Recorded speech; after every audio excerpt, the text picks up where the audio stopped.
Hey, thank you for joining me, Mr. P, for Chapter 8 of Snoop. Lacey, hi, glad you could stop by. She looks a little confused. Mr. Grimes told me to come. It's a little awkward because I want to invite her in, but I'm blocking the doorway with my wheelchair. I back up too fast and crash into Mom's hall table. I'm supposed to help you with integers, Lacey tells me, rushing over to stabilize a framed photo of Martin and me that's about to topple. Where do you want to work? What's your hurry, I ask. Let's have a snack first. You must be hungry after a long day of school.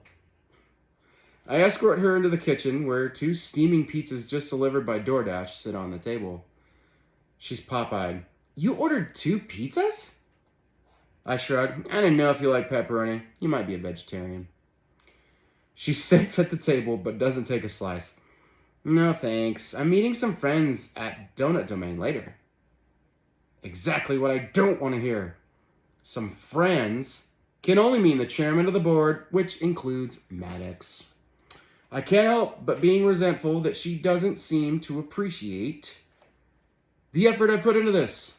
For starters, I gave myself a sponge bath, which is a major operation when you're me. You can't shower with 2 broken legs because the casts aren't allowed to get wet. I even shampooed my hair in the kitchen sink and put on a collared shirt. And what about the tulips in the bud vase on the table between the pizzas? I thought girls appreciate little touches like that. I had to hang out the front window to pick those. Lacey takes a folder out of her backpack and fixes me with a stern gaze.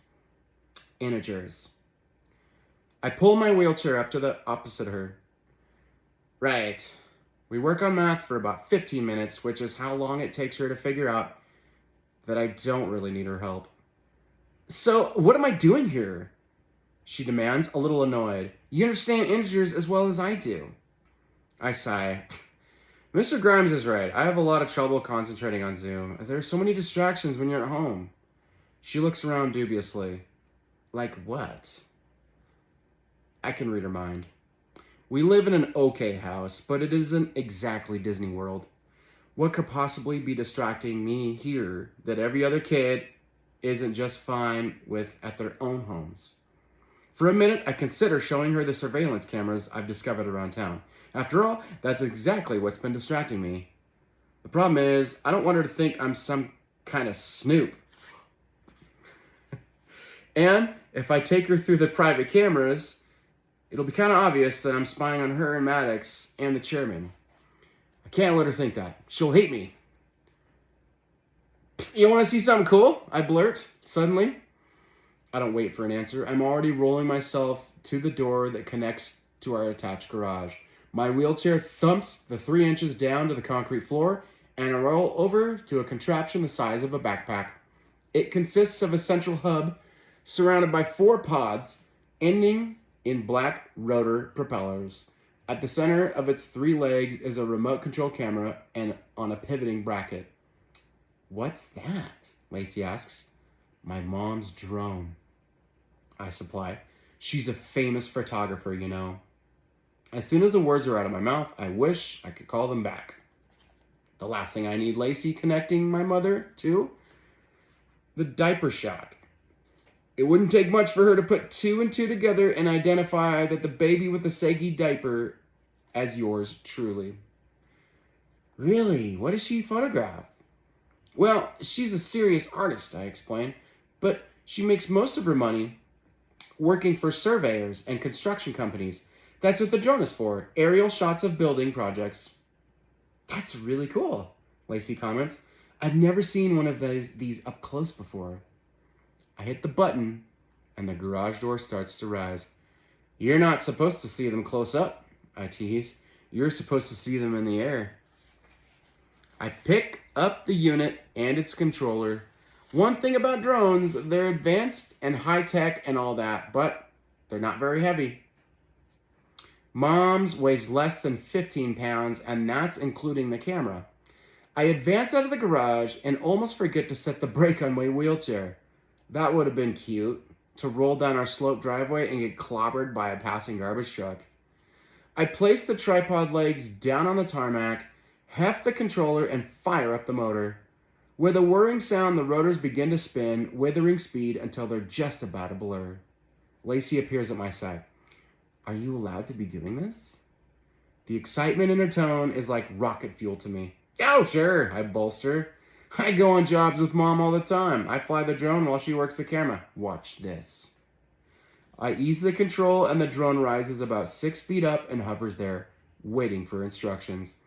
Lacey sets out a crow of delight, and I have to admit, it feels great to impress her like that. So I start showing off a little. I put the drone through some loop-the-loops and figure eights. Then a deep voice calls, Hey, Lace, you done already? Maddox. Talk about a bucket of cold water on my fire. I finally get Lacey's undivided attention, and she's loving it. And along comes this doofus to take her away. She waves. Be with you in a sec. She heads back into the house to get her stuff. I see red. And that probably explains what happens next.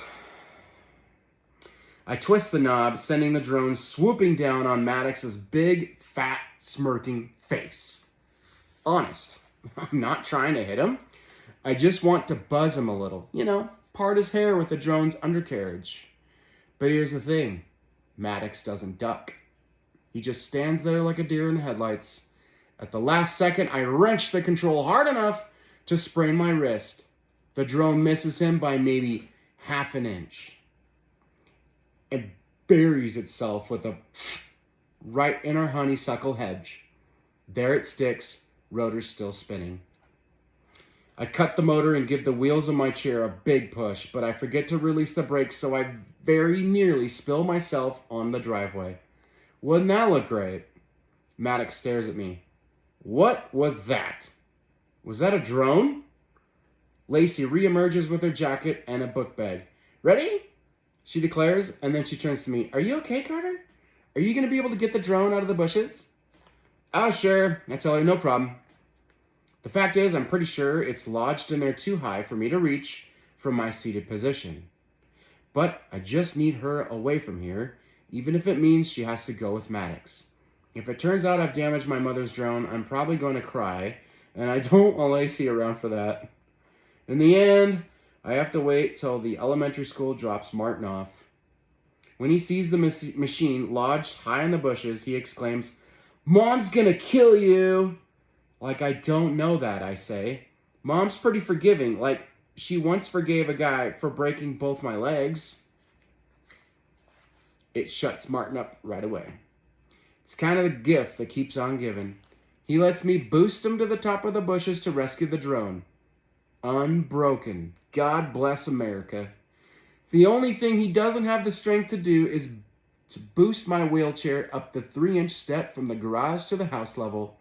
I have to crawl in, pulling the wheelchair behind me. Mom never finds out how close she came to losing her drone and his camera. She's in a great mood. She doesn't have to make dinner because there's pizza and even fresh flowers on the table. If she notices they're missing from her front garden, she doesn't mention it. Thank you for joining me. That was the end of Chapter 8 of Snoop.